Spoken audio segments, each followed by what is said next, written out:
Assalamualaikum warahmatullahi wabarakatuh. Selamat datang di channel Pemuda Hijrah. Sesungguhnya tidak ada kata terlambat memohon ampunan kepada Allah Subhanahu wa taala. Jika konten ini bermanfaat, tolong bantu like, comment, and share ya. Terima kasih.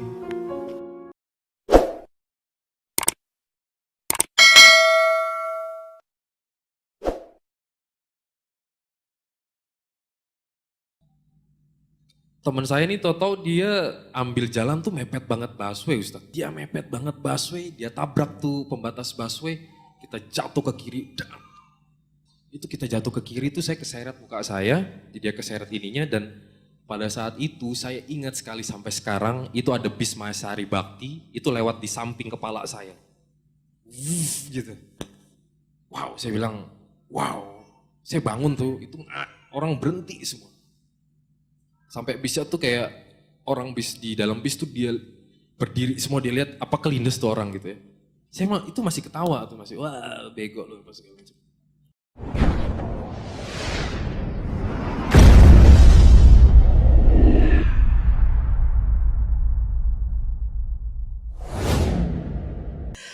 Mas Wani, perjalanan hidup antum nih sampai akhirnya ngaji ya gimana nih? Ya alhamdulillah. Sebetulnya nggak ada yang bagi saya nggak ada yang spesial gitu Ustaz. Tapi mungkin layak untuk dibagi Ustaz ya. Saya lahir dari keluarga yang sebetulnya pada saat saya dilahirkan itu keluarga saya cenderung keluarga yang sama sekali mungkin bisa dibilang kurang kenal dengan agamanya. Lalu itu berimbas juga kepada saya. Lalu saya pikir waktu saya kecil hidup akan fine-fine aja gitu. Akan fine-fine aja, lalu saya menikmati dari saya masa kecil sampai sekitar SD gitu. Memang Allah memberikan saya gift ya atau bakat itu memang di musik. Musik itu sangat jadi matematikanya saya pada saat itu. Karena ya itu keluarga saya membentuk saya keluarga saya mengenalkan saya kepada musik itu seperti halnya saya makan 3 kali sehari Ustaz. Jadi ya mungkin kalau misalnya teman-teman dulu kalau masuk sekolah gitu dia harus baris berbaris nyanyikan Halo Halo Bandung, saya bisa nyanyi lagu The Bee Gees atau The Beatles gitu. Jadi wiritannya musik. Terus itu berlalu terus sampai akhirnya saya memutuskan musik hidup saya. Dan itu disupport benar sama orang tua saya, kedua orang tua saya. Sampai dulu kalau misalnya mungkin bapak-bapak sama ibu-ibu pernah ingat kalau di Pasar Seni dulu ada Friday Jazz Night dulu atau di Ancol. Itu saya kalau datang ke Ancol itu bapak saya dia pulang dari kantornya, dia hanya jemput saya. Lalu saya sampainya di Ancol itu saya dilepas Ustadz. Lalu saya tahu tempat duduk saya di mana. Tempat duduk saya itu adalah di sampingnya Sandy Luntungan atau dulu Aksan ya. Itu drummer, jadi saya duduk di bawah drummer. Jadi saya justru dulu orang kira saya itu anaknya Krisya atau anaknya drummer lagi main gitu. Jadi saya langsung naik panggung gitu karena setelah selesai 2 jam saya tahu saya harus pulang ya kayak begitu. Jadi benar-benar disupport bener. Sampai akhirnya ya musik hidup saya pada saat itu. Subhanallah. Para jemaah kalau kita dengar cerita Mas Fani ini, kita ingat dengan sabda Rasul sallallahu alaihi wasallam bahwa kullu mauludin yuladu 'alal fitrah. Semua manusia itu dilahirkan di atas fitrah. Di atas sesuatu yang bersih, di atas la ilaha illallah, dia mengenal Allah. Fa abawahu yuhawidani au yunassirani au yumajjisan. Yang merusak itu siapa? Orang tuanya. Bapak ibunya yang membuat anak itu jadi Nasrani, jadi Majusi, atau jadi Yahudi. Kenapa seorang lahir mempunyai cinta Al-Quranul Karim? Dari kecil cinta Al-Quranul Karim. Umur 6 tahun hafal Al-Quranul Karim. Peran siapa? Peran orang tua. Dan Mas Fani menyebutkan sendiri ya peran keluarga. Keluarga yang jauh dari agama, mau tidak mau anak itu akan ikut Apa yang diinginkan orang tuanya? Kalau orang tuanya perampok, insya Allah tuh anak jadi perampok. Tapi kalau orang tuanya mungkin suka dengan musik, ya jauh dari agama, ya munculnya anak itu akan tumbuh besar dengan musik itu sendiri. Tapi itu masa SD. Apakah terus berkembang atau mengalami masa yang akhirnya meninggalkan musik setelah SD itu? Enggak usah, justru saya jadi profesional di musik. Alhamdulillah SD, SMP itu adalah turning point saya. Tadinya saya kalau ditanya SD itu cita-cita jadi apa? Jadi saya mau jadi arsitek karena nilai matematik saya bagus. Pas SMP, mulailah itu turning point saya bahwa saya menjadi musisi, saya bilang. Jadi merubah cita-citanya. Iya, merubah cita-cita saya jadi, saya pikir waktu SMP itu, oke, hidup gue ini untuk musik gitu. Karena Allah lahirin gue ini, saya taunya Tuhan ya zaman dulu. Yang maksudnya Tuhan ini lahirin saya pasti untuk jadi pemusik gitu. Oke, saya jadi pemusik. Lalu kata yang ajibnya gini, kata bapak saya gini, ya sudah kalau mau jadi pemusik yang profesional supaya menghasilkan. Dan apa yang diinginkan tercapai. Alhamdulillah Ustaz. Subhanallah, bersyukur sama Allah. Kan? In different way ya, alhamdulillah. SMP mulai ada efek bahwa musik memang memberikan hal negatif bagi diri saya. Kalau misalnya ada orang yang sekarang berpendapat bermusik meningkatkan tingkat kecerdasan, saya pikir justru bermusik membuat orang menjadi bodoh. Karena dari musik saya kenal drugs. Karena dari musik saya kenal, kalau dulu kan kalau kita sekolah gitu untuk kenal yang kelas 1, kenal ke kelas 3 supaya aman gak dipalakin itu kan sulit Ustaz ya. Kalau saya gampang-gampang aja tuh. Sampai terus berlanjut SMA lulus SMP, name saya jeblok. Lalu bapak saya bilang kalau kamu nggak bisa masuk negeri, kamu nggak usah sekolah. Oke, lalu waktu itu saya sekolahnya, rumah saya di Cipinang waktu itu. Lalu saya cari itu sekolah di Tanjung Priok, waktu itu saya namanya di rayonnya di Tanjung Priok, saya cari, akhirnya saya dapat sekolah itu di Ancol di SMA 41. Jadi saya harus dari Cipinang ke Ancol itu selama 1 tahun supaya saya bisa sekolah. Karena kalau saya di stop sekolah saya pasti nggak punya duit. Karena kan dulu latihan harus pakai duit Ustaz. Beli alat-alat itu kan pakai duit. Jadi kalau dilihat pengaruh kedua karena teman. Jadi pengaruh pertama keluarga, yang kedua sohib-sohib nih. Teman itu mematangkan saya justru Ustaz. Saya justru matang itu ya di teman-teman gitu loh. Jadi tahu ini dan itunya, tips-tipsnya untuk menjadi brutal di musik itu justru sama teman. Subhanallah. Tapi akhirnya menjadi pemusik yang profesional. Kapan itu? Lalu alhamdulillah dapat sekolah. Saya sekolah di Ancol. Tetap tidak menyurutkan saya bahwa saya bercita-cita sebagai pemusik. Saya lulus sekolah. Bapak saya bilang, nilai kamu ini hancur semua, dia bilang. Kamu mau apa? Saya bilang, sekolahin saya di Australia, saya bilang. Masya Allah. Saya mau jadi pemusik. Oke, dia bilang. Semua sudah di set. Saya mungkin pada saat itu tinggal, oke, you berangkat ke Australia. Tapi tiba-tiba ibu saya keluar kamar, dia bilang, saya nggak ridho kamu jadi pemusik. Lalu karena nilai saya hancur semua, dia bilang gini, kata bapak saya, itu kamu sudah dengar ibu kamu ngomong apa? Kalau kamu tetap berangkat, kamu jadi nggak beres nantinya. Lalu dia lihat nih kata bapak saya, di Terawang jadi nilai saya. Oke, kamu yang bagus nih bahasa Inggris deh. Udah deh kamu kuliah di mana aja, yang penting kamu kuliah di sini ikut ibu kamu.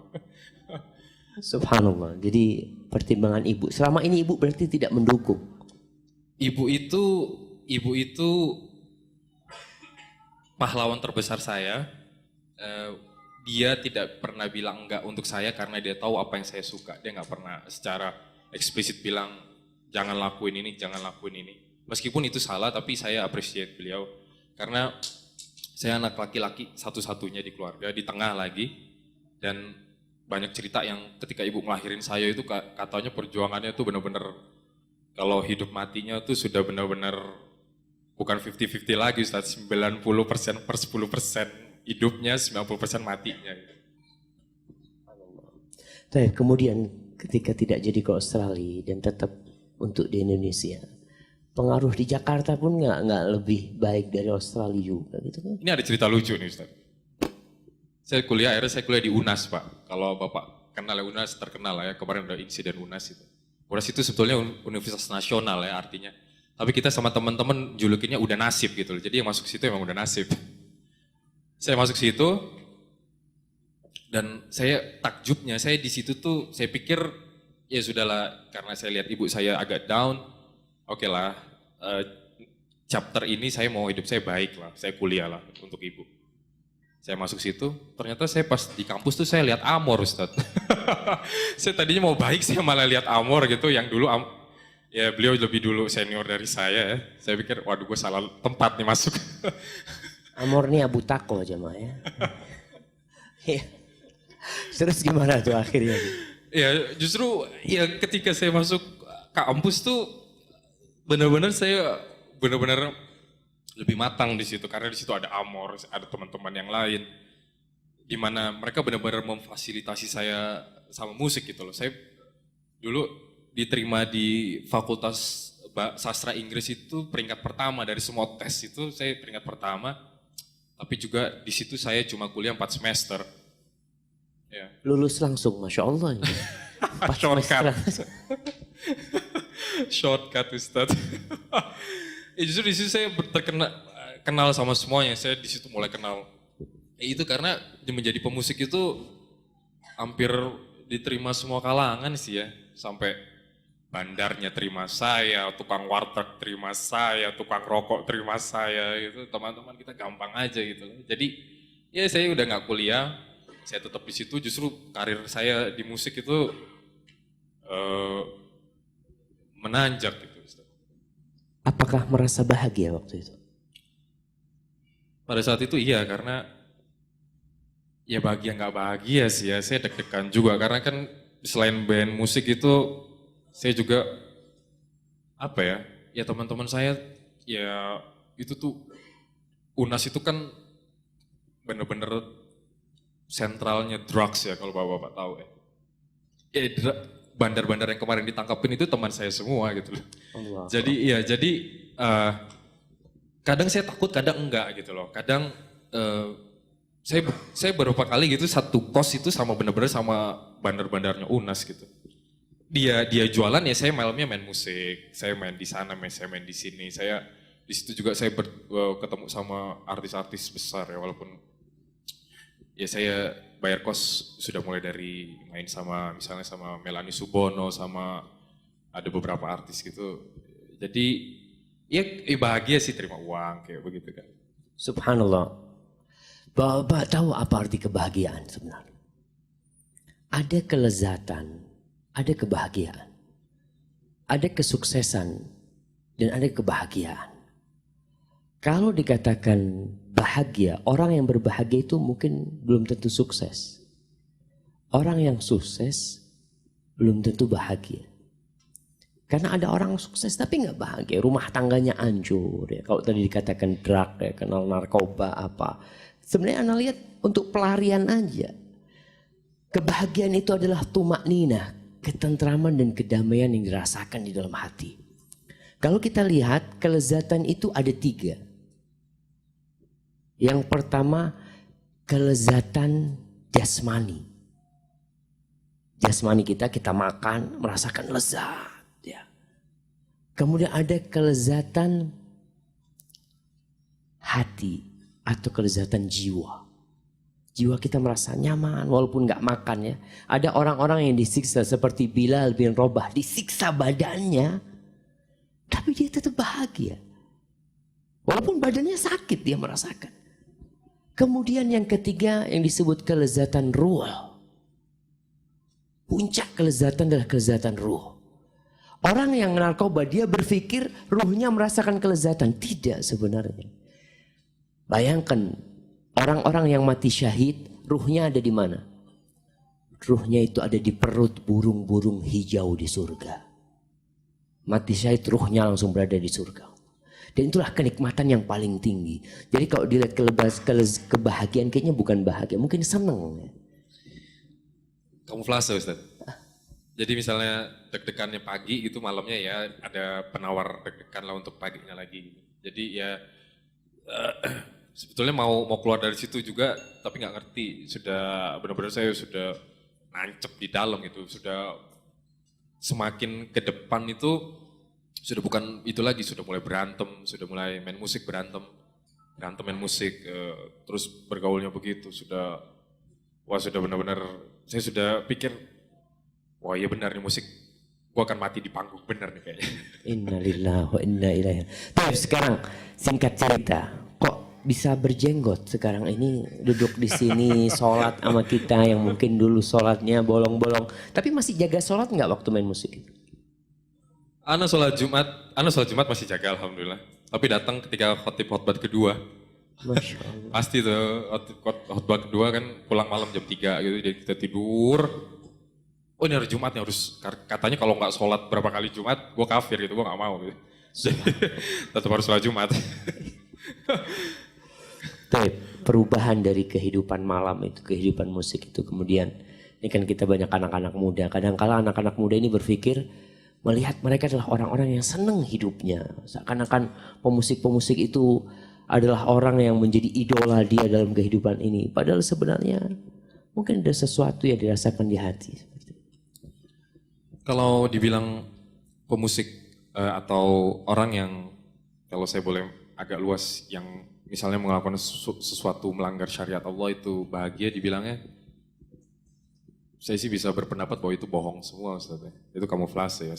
Karena apa yang saya rasakan ketika sampai peaknya itu, beberapa teman saya mati. Itu benar-benar mati. Ya matinya saya pikir lama-lama gue useless juga nih di sini. Walaupun dia waktu itu pada saat itu dia memang lebih berani gitu untuk pakai drugs apa segala macam. Sementara saya menjaga diri. Oke, akhirnya saya benar-benar meneruskan musik saya buat album Ustaz, buat album. Meskipun bukan dalam level yang major label lah gitu ya. Kita di apa waktu itu ada yang namanya tuh musik underground lah. Tapi nggak underground banget juga karena ada yang support kita kayak gitu. Lalu berjalannya waktu, saya album pertama sukses apa segala macam, lalu buat video klip apa segala macam. Ketika turning point-nya sih, titik baliknya mau di album kedua tuh Ustaz. Album kedua kita sudah siapkan materi rekaman segala macam, saya sudah tulis semua lagu, saya tulis. Sudah siap musiknya, liriknya segala macam. Waktu itu tinggal take studio lalu buat video klip. Kita dapat tawaran main pada saat itu di salah satu acara besar di Jakarta, acara sekolahan. Itu diadakannya di Kemang. Saya ingat sekali di Kemang. Akhirnya kita main di situ. Ya seperti biasa kalau kita main itu kan kita tinggal request saja mau apa gitu loh di ruang tunggu kita tinggal requestnya tinggal tulis gitu. Tinggal tulis semua ini. Nanti panitia tuh semuanya tuh udah ada di meja, di set. Tinggal kuat nggak ngabisin ya. Dan pada saat itu ya Masya Allah, ternyata yang bartendernya malam itu tuh teman saya, teman lama gitu. Jadi benar-benar kita pada saat itu hore gitu. Sudahlah begitu. Dan pada malam itu kebetulan saya nggak tahu deh, tiba-tiba saya nggak bawa motor gitu Ustaz. Saya harus numpang teman saya pulang sama teman saya. Kita pulang dari acara itu, mau ke satu acara lagi, saya ikut teman saya dibonceng. Di perjalanan teman saya telepon, Van acaranya nggak jadi nih, jadi lu lebih baik pulang aja gitu. Oke kita pulang. Saat itu saya sudah di Selipi, saya mau ke Meruya. Kita pulang tuh kalau bapak-bapak tahu di depannya Mall Taman Anggrek tuh ada flyover tuh ya.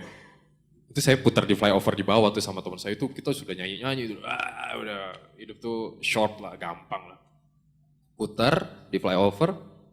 Kalau di flyover itu setelah flyover puter tuh kan di bawah tuh ada ada langsung dipisah busway sama jalur biasa tuh kan Pak.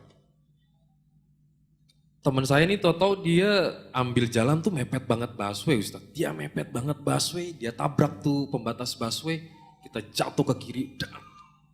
Itu kita jatuh ke kiri tuh saya keseret muka saya, dia keseret ininya dan pada saat itu saya ingat sekali sampai sekarang itu ada bis Mahasari Bakti itu lewat di samping kepala saya. Gitu. Wow, saya bilang, wow. Saya bangun tuh, itu orang berhenti semua. Sampai bisnya tuh kayak orang bis di dalam bis tuh dia berdiri semua dia lihat apa kelindes tuh orang gitu ya. Saya itu masih ketawa tuh masih wah bego loh pas segala macam. Saya nyebrang tuh, saya tidur di trotoar itu ini saya berdarah, teman saya ininya patah, pokoknya luka-luka segala macam. Saya oke, akhirnya dibawa teman saya ke rumah sakit Pelni Petamburan, dimasukin UGD pada saat itu. Pada saat itu saya mau disuntik sama perawatnya, saya bilang jangan, saya teriak pada saat itu karena saya tahu apa yang ada di dalam tubuh saya. Kalau itu dimasukkan lagi morfin atau segala macam, pasti akan menyebabkan otak saya lumpuh gitu, pasti itu. Artinya sudah sempat chaos juga di UGD, beberapa orang masuk UGD ribut, karena saya ribut, saya teriak-teriak segala macam. Karena memang stupid sekali. Akhirnya saya dibawa, saya telepon adik saya. Kebetulan adik ipar saya pada saat itu dia kerja di klinik, saya bilang gue kecelakaan, tolong buka klinik lo, obatin gue. Saya bilang sama teman gue tolong antar gue pulang. Saya diobati di kliniknya, kata dia Mas Fani kayaknya Mas Fani ada gegar otak sedikit nih. Gegar otaknya itu mengarah ke yang besar gitu. Jadi gue harus gimana nih kata saya, Mas Fani kan nggak bisa disuntik jadi coba di treatment saja. Oke. Dari klinik saya pulang, itu ibu saya itu saya pulang sekitar jam 2 pagi, itu ibu saya bukain pintu gitu. Ibu saya nggak nangis Ustaz. Dia nggak nangis sama sekali, dia lihat saya berdarah-darah apa segala macem. Dia nggak nangis, dia cuma bilang sama saya gini, sudah tidur, kamu butuh istirahat, kamu tidur. Dia bilang. Saya tidur masuk kamar, besok paginya dia bilang begini, dia datang ke kamar saya, itu saya benar-benar karena sudah hilang segala macam pengaruh yang lain ya. Jadi saya sudah merasakan sakit pada pagi itu, benar-benar sudah lebam semua. Saya sudah konsumsi vitamin otak tuh Pak. Ibu saya bilang gini ke saya, dia duduk di sebelah saya, dia bilang gini. Kamu tahu, dia bilang, ini yang mama selalu minta kalau mama sholat tahajud, dia bilang.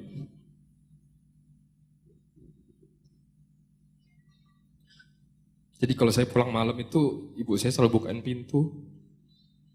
Saya selalu lihat, itu kalau saya pulang jam 2 habis manggung, ibu saya pasti lagi sholat tahajud Ustaz. Kalau dia bukain saya, dia lagi pakai mukena gitu, dia bukain. Jintu saya, dia bilang, kamu sabar, ini memang yang mama mau, dia bilang. Kamu sabar, semoga Allah kasih jalan kamu yang lebih baik. Subhanallah ya Ma. Tatkala kita memandang kepada sebuah musibah yang terjadi dengan kacamata Allah Jalla Jalaluh, kita akan tahu bahwasanya semua takdir Allah itu indah. Allah memberikan cobaan, memberikan musibah kepada seseorang, itu karena cinta Allah. Idza ahabballahu qauman ibtalahum. Kalau Allah cinta dengan suatu kaum, Allah turunkan bala buat mereka. Kenapa? Agar mereka kembali kepada Allah. Allah menceritakan dhaharal fasadu fil barri wal bahri bima kasabat aydin nas liyudhiqahum ba'dal ladzi 'amilu la'allahum yarji'un. Muncul kerusakan di muka bumi ini, di daratan, di lautan, gara-gara dosa yang dilakukan oleh hamba, agar Allah menjadikan mereka merasakan sanksi dari dosa yang mereka lakukan. Tapi tujuannya apa? La'allahum yarji'un, supaya mereka kembali kepada Allah. Tujuannya itu supaya kembali kepada Allah.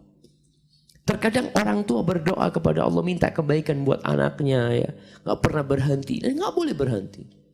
Seorang ibu tidak boleh berhenti berdoa. Makanya jangan pernah mendoakan keburukan buat anaknya, doakan kebaikan. Minta agar anaknya dapat hidayah lewat musibah, lewat kecelakaan. Dan banyak di antara kita yang tobat kepada Allah karena sakit. Banyak di antara kita yang tobat kepada Allah meninggalkan dosa-dosanya karena ya mungkin kecelakaan kita lihat bagaimana kondisi Akhwani. Terus selanjutnya bagaimana perjalanan tobatnya? Apa dengan seperti itu langsung selesai itu? Pada saat itu masih belum selesai, saya masih main musik. Karena saya pikir saya punya tanggungan ke teman-teman, tapi saya sudah berpikir bahwa ya I have to quit, saya harus berhenti ini. Karena itu tadi, gue gak mau nyusahin emak gue lagi nih.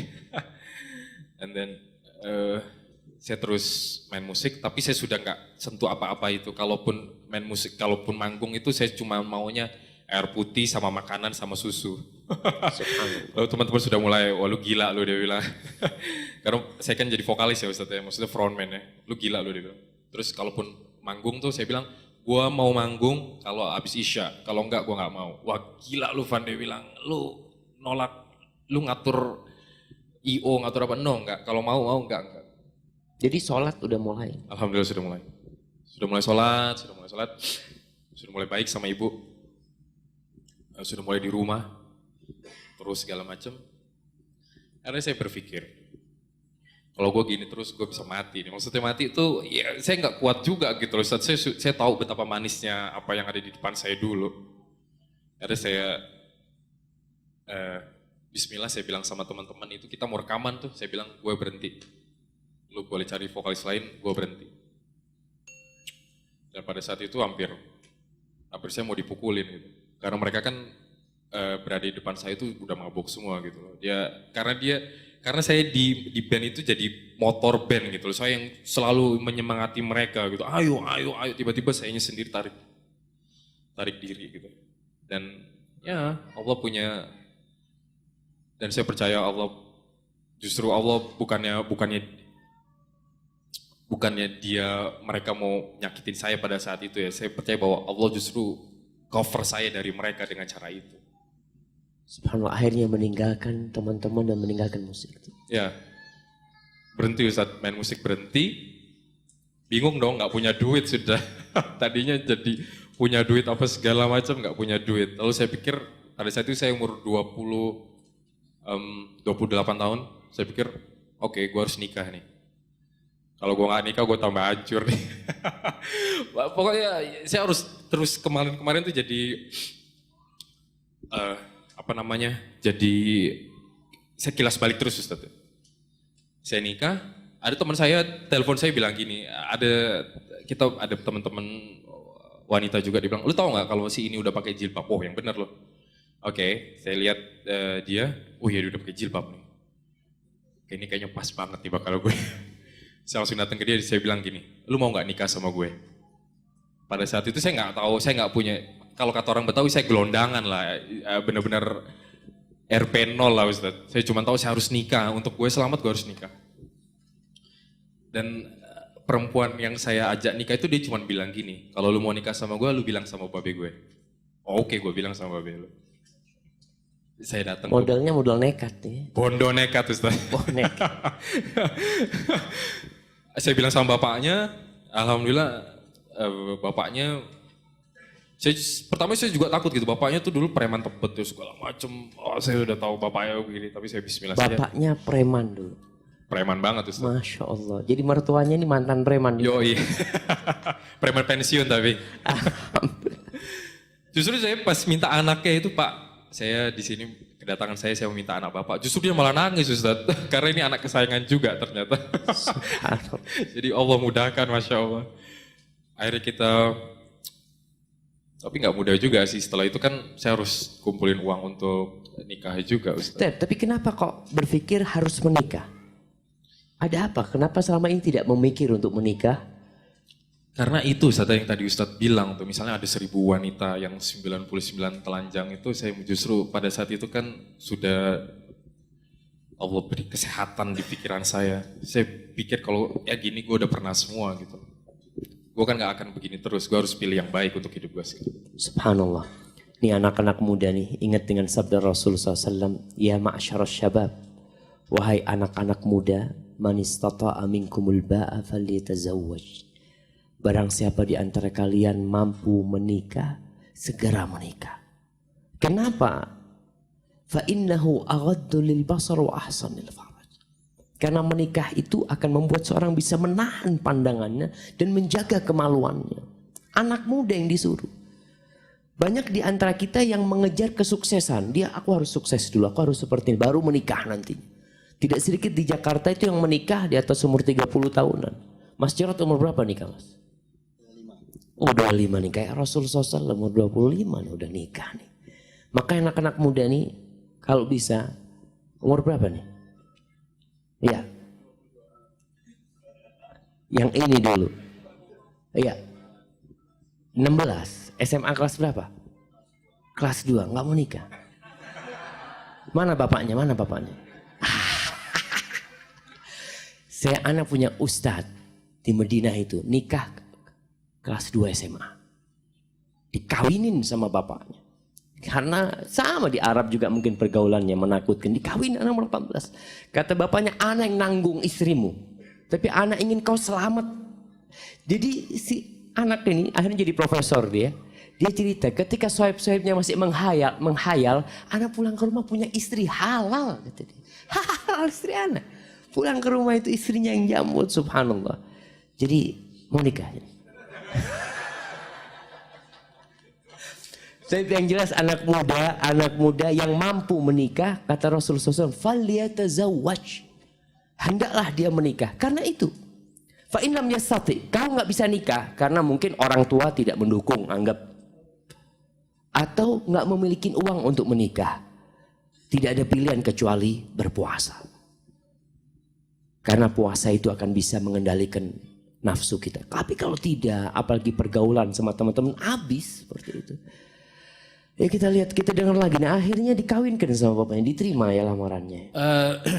Lamarannya diterima, lalu dia punya keluarga besar ternyata. Saya harus minta izin sama keluarga besarnya, lalu keluarga besarnya nahan-nahan. Tapi saya pikir begini, kalau dulu gue ini berani gitu loh, ambil berhadapan sama polisi tuh gue berani, gue kemana-mana gue berani. Untuk sesuatu yang benar kenapa gue nggak berani? Walaupun waktu itu RP0, karena royalti saya, semua apa segala macam itu tuh bener-bener saya nggak ambil gitu loh, Ustaz. Manajer saya hubungin saya, saya harus buat surat pernyataan bahwa lagu-lagu saya itu diambil sama mereka semua. Saya bilang ya silakan ambil aja, atau gue juga udah nggak butuh gitu. Karena saya waktu itu sangat percaya bahwa Allah Maha Kaya. Lalu berjalannya waktu, alhamdulillah saya ngaji, lalu mulai tuh bingung, gue harus kerja nih, oke, walaupun Allah Maha Kaya tapi gue harus berusaha. Saya berusaha, saya cari sana cari sini, dapatlah saya ketemu sama ikhwan. Ada beberapa ikhwan, dia punya, dia bos ayam sabana kalau kita tahu tuh, ayam sabana gitu.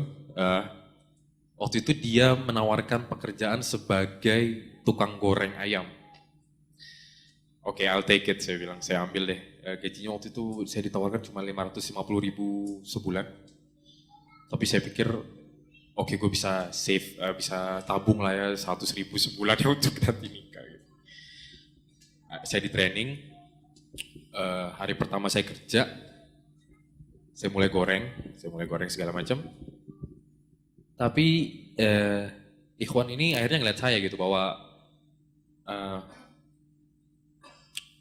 dulu waktu main musik saya punya tato di tangan saya punya tato berapa tato gitu. Lalu dia kayaknya kayak oke, kalau lu tatoan nih, ini mengancam konsumen gue nih. Kalau lu tatoan mungkin konsumen gue bisa lari gitu, karena yang goreng tuh mungkin dibilangnya bekas preman. Hari keduanya saya dibilang, akhi afwan, mungkin antum bukan di sini tempatnya.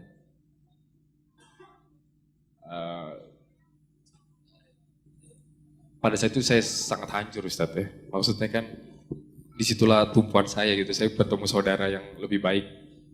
Saya pikir akan lebih baik. Lalu tiba-tiba di hari kedua, saya baru sehari kerja, di hari kedua saya sudah diberhentikan gitu karena ada tato-tato di tangan saya.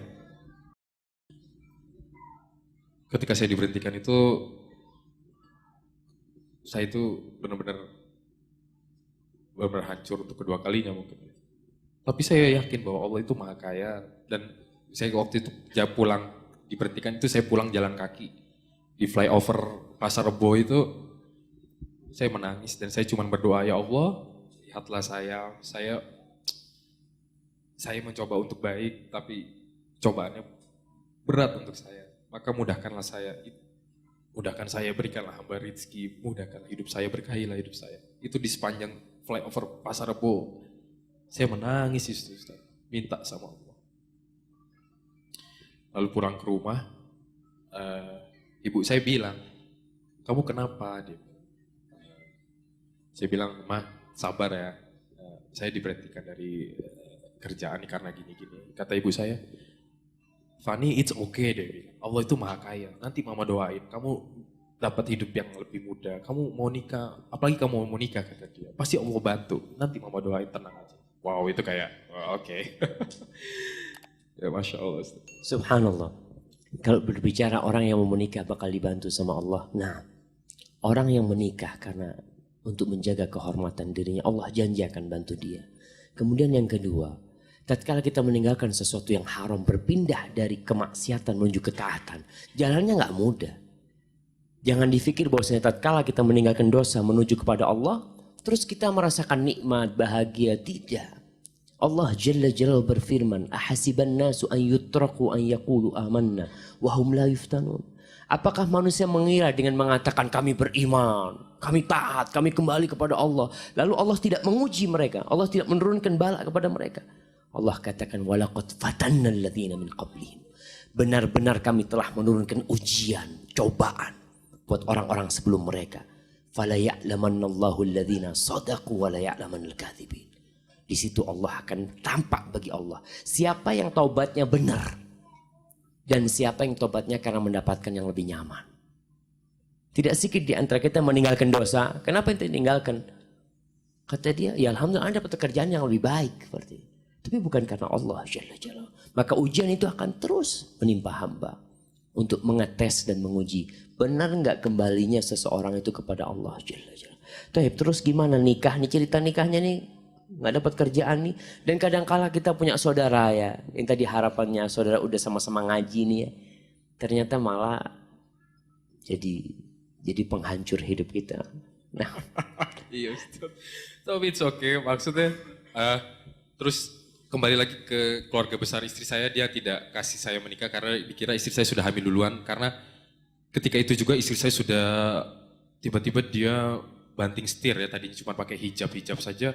Tiba-tiba dia sudah bercadar dan ngaji sama Ustadz Yazid. Wow. itu tambah dia justru menyudutkan posisi saya sebagai pendatang baru di keluarga dia. Dia bilang, "Kamu ajak keluarga saya jadi gini-gini." Saya bilang, "No." Dan dikira istri saya hamil. Lalu alhamdulillah Ustadz, justru ya ketika keluarga dia menjudge istri saya hamil duluan itu, saya diberikan Allah waktu itu pas 9 bulan baru kita bisa menikah. 9 bulan istri saya tidak melahirkan apapun, justru saya menikah. Dan menikahnya tuh tetap Ustadz saya RP 0 ya. Tapi saya nggak tahu deh, ada saudara, ada apa, dia bilang, "Lu mau nikah ya? Ini deh untuk lo nih." Wah, Fani nikah karena dia bilang gini, "Gua kira lu nggak nikah, Fani." Oke, Fani nikah, wah pada seneng semua. Alhamdulillah sampai akhirnya waktu itu saya harus bayar catering gitu. Catering itu sore hari saya harus bayar, itu hari Jumat. Ada kurang berapa juta gitu. Saya bilang sama istri saya, ya kita sabar. Kan kalau ngaji dibilang kalau hari Jumat itu waktu yang bagus untuk doa, saya bilang habis asar. Kita di masjid itu, dia urus untuk kebutuhan wanitanya, setelah sholat ya saya doa, ya saya cuma minta sama Allah, "Ya Allah kasih duit dong, ini kan mau nikah nih," gitu. Kan nggak lucu besok, karena undangan udah disebar kan, acaranya Sabtu besok Ustadz. Kalau misalnya nanti undangan tamunya datang kan mau makan apa gitu loh. Karena masjid udah di booking, segala udah di booking, cuma tinggal makanan toh. Saya bilang, "Ya Allah kau maha kaya, kasih duit dong," gini-gini segala macam. Sudah habis asar, sejam kemudian ada orang kasih saya 5 juta. 5 juta saya nggak tahu itu saya 5 juta, akhirnya saya ambil 100.000, akhirnya saya bisa makan nasi padang karena dari pagi saya nggak makan kan. Akhirnya bayar catering segala macam, besoknya alhamdulillah saya nikah Ustaz. subhanallah, barakallahu fikum. Setelah menikah pun, apakah mendapatkan kebahagiaan akhirnya yang selama ini? Wow, menikah tuh bukannya indah lagi deh Ustaz, endah deh udah. Ajib, menikah tuh benar-benar wow, Masya Allah, ini nih benar-benar kalau boleh dibilang ini drugs bener gitu loh. saya nyaman sekali ya, bahagia. Kayak dulu tuh kayak mungkin ya kayak kemarin kita kemarau 3 bulan itu hujan sehari aja tuh udah ngilangin. Saya udah sampai lupa gitu kemarau kemarin kayak gimana rasanya. Lalu teruslah. Tapi tetap belum punya kerjaan Ustadz. Habis nikah belum punya kerjaan. Saya ikut mertua saya 2 bulan, lalu saya bilang sama istri saya kita nggak boleh gini. Lu mau ikut gue apa ikut babe lo? Saya ikut mas dia bilang. Akhirnya kita kontrak segala macem. Tapi saya terus berusaha. Alhamdulillah saya kenal sama Hilal, ada teman saya Hilal. Dari situ saya belajar dagang. Hilal anaknya Pak Salim nih, ada bapaknya Hilal. Hilal itu bantu saya banyak. Dia ajak saya dulu ke Jogja, dia kulaan segala macam. Saya jadi supirnya saya nggak apa-apa gitu. Asal saya tahu ilmu dagang seperti apa gitu. Terus apa segala macam. Alhamdulillah Ustadz, akhirnya sampai hari ini Allah mudahkan langkah saya semua. Masya Allah, barakallahu fiik ya. Semoga tetap istiqamah ya dalam hal ini. Amin. Tapi tetap romantis sama istri ini atau udah hilang romantisnya? Saking romantisnya Ustadz, saya sudah menikah 5 tahun. Nah. Untuk 5 tahun itu istri saya belum pernah puasa karena hamil terus. Masya Allah, barakallahu fiik. Jadi ngejar keterlambatan ini. Yo, iya.